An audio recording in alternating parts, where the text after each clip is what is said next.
Habang nagbabike ka ay naramdaman mo na parang bumibigat ang iyong pagpadyak at naisip mo na baka ikaw ay flat. Hindi ka nga nagkakamali. Flat ka nga talaga. At bigla mong naisip na okay lang yun kasi may patch kit ka naman. Ngunit may patch kit ka nga. Pero ang tanong, alam mo ba ang mga dapat mong gawin kung ikaw ay may patch kit? Well, kung di mo pa alam ang iyong gagawin ay panoorin mo lang ang video ito at sana makatulong ako. Kaya't panoorin hanggang dulo upang maiwasan mo ang bumili ng bagong interior. Lalo na kung ikaw ay nasa long ride at nagtitipid ng budget.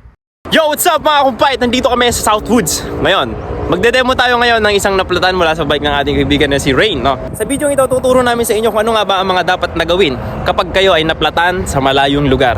Ito yung edition na mayroon kayong dalang patch kit. At gagawa din kami ng edition na walang patch kit. Bali, hindi ito survival tip, no? Isa itong klase lang ng tip sa inyo na mas mapapadali ang inyong uwi at magiging safe yung inyong tube tsaka inyong tire. So, let's go! Una, dapat yung bike ninyo kapag naramdaman ninyong flat, dapat ay bumaba na kayo at check nyo na kung alin yung part ng gulong ninyo na flat. Yan. Check nyo kung alin yung flat na gulong, harap ba o likod. Kita nyo naman yan pag lumapat. Ang pangalawa ninyong gagawin mga kumpay ay wag na wag kayong magra-running flat. Bakit nga ba bawal mag-running flat kapag kayo ay naplatan? So, basic lang yan mga kumpay. Unang-una kasi mga kumpay, pag nirunning flat yung bike ninyo, kami ang butas niyan, tapos ano kung wala kayong reserva interior? Kung limitado yung stock ninyo ng patch. So kung isa lang yung butas niya nung hindi nyo nirunning flat, sakto lang yung patch kit nyo doon, and nirunning flat ninyo, dumami butas, tapos wala na kayong ibang patch kit, doon na kayo magkakaproblema. So ito ang pangalawang gagawin ninyo. Hanapin ninyo kung meron bang visible na nakapako sa inyo.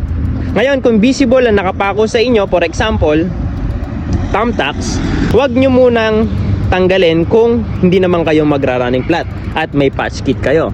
Ngayon, kung wala kayong patch kit at kailangan ninyong pumunta sa malapit na vulcanizing shop, tanggalin ninyo yun. Ngayon, kung bakit ko sinabi na huwag nyo munang tanggalin, ay ganito kasi yon. So, ito yung rule number 3. Ayan. So, natanggal na natin yung ating gulong. So, gaya ng sabi ko sa inyo kanina, hanapin ninyo yung nakapako. Pero ito yung nakapako sa inyo mga kumpay. Ngayon, ang gagawin ninyo, yung munang tanggalin yan hanggat hindi nyo natatanggal yung inyong tube. Sabihin natin yung dahilan kung bakit, no? Tanggalin muna natin ito. Ito yung markings natin kapag tayo ay naplan. Sabi ko sa inyo na huwag nyo munang tanggalin. Ito yung dahilan kung bakit. Once kasi na tinanggal na ninyo yung gulong,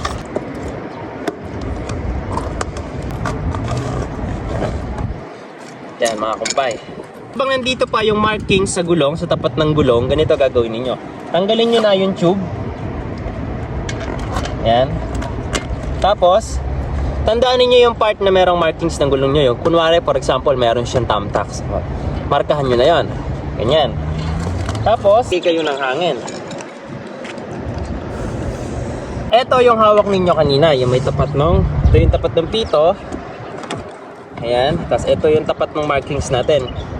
Kaya ako sinabing huwag nyo munang tanggalin para hindi kayo mahirapan maghanap ng butas. No? Saka nyo ngayon, lilinisan, hahanapin nyo ngayon gamit yung kakapain nyo lang. Mas maganda kung meron kayong tubig, siyempre bubuhusan ninyo para sure.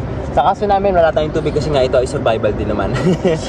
Ngayon, hahanapan nyo lang siya, patch kit, tapos linis. Ngayon, turo ko na rin paano mag-patch kit, siyempre. Ito yung pako natin.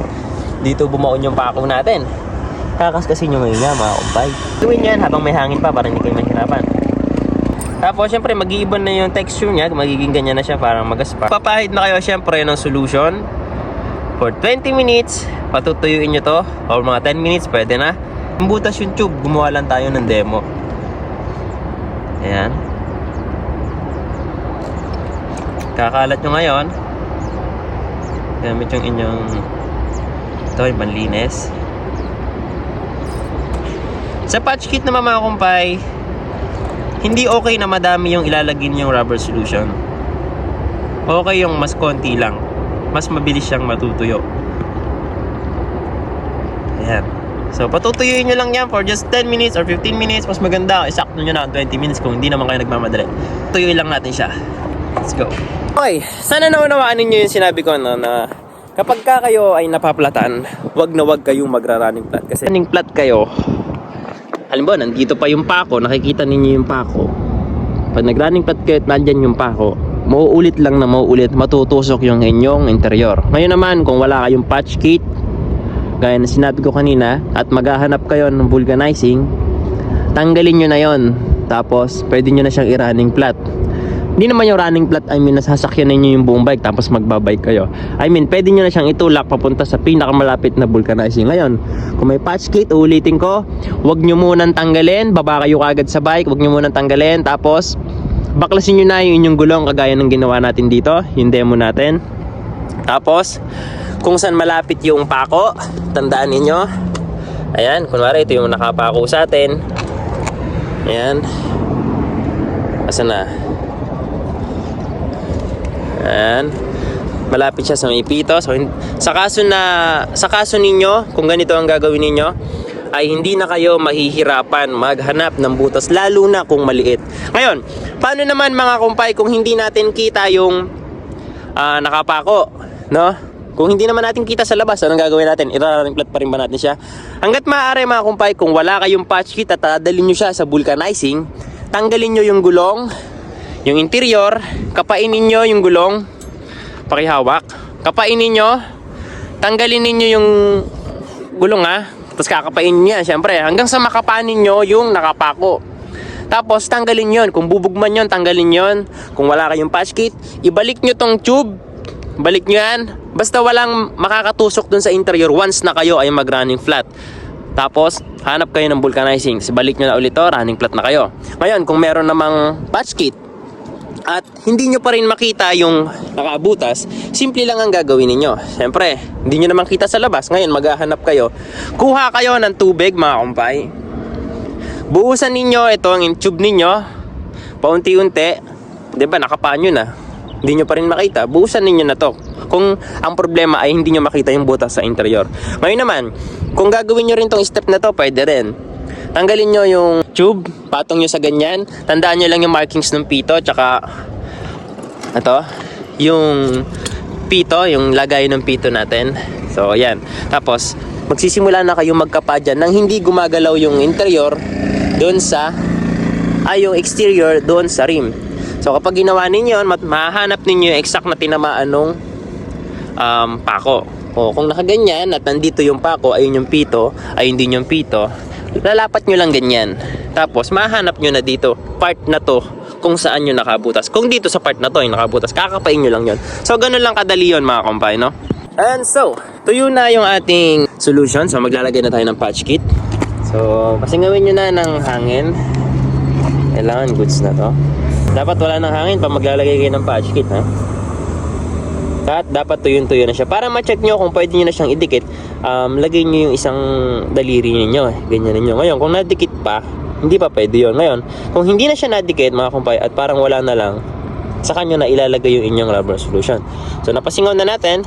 Wala na rin siyang hangin. So, ganito na lang gagawin ninyo. So, ayan. Para makita ninyo yung exact point, ganyan ninyo lang yung interior ninyo. Press nyo hanggang sa makita ninyo yung butas. Tapos ididikit nyo na ito ngayon ng ganyan.